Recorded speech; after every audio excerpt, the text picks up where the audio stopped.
Welcome to our channel. Today we how to install PostHog for product analytics on web apps, beginner guide step by step clearly.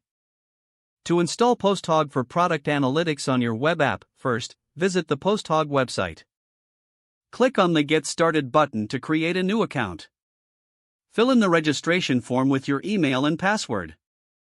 After registering, you will receive a confirmation email.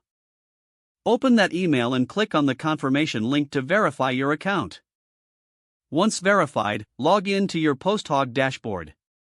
On the dashboard, you will see an option to create a new project. Click on the Create Project button. Choose a name for your project and select the appropriate settings. After creating the project, you will be redirected to the project dashboard. In the project dashboard, locate the section for installation instructions. Select the JavaScript installation option for web apps. Copy the provided PostHog snippet code. Now, open your web app's codebase in your preferred code editor. Navigate to the HTML file where you want to include the PostHog snippet. Paste the PostHog snippet code just before the closing /head tag.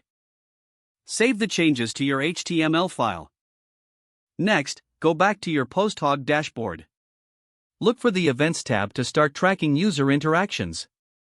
Decide which events you want to track, such as page views or button clicks. Update your codebase to include PostHog event tracking wherever needed. Test the installation by running your web app. Perform some actions in your app to generate events. Return to the PostHog dashboard to verify that the events are being recorded. Congratulations, you have successfully installed PostHog for product analytics on your web app. If the page does not load, refresh the browser or try again in a private or incognito window. Make sure you are using the correct email address, then retype it carefully to avoid small typos.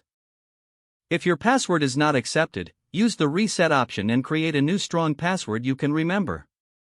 Don't forget to like this video and subscribe to our channel for more step-by-step tech guides.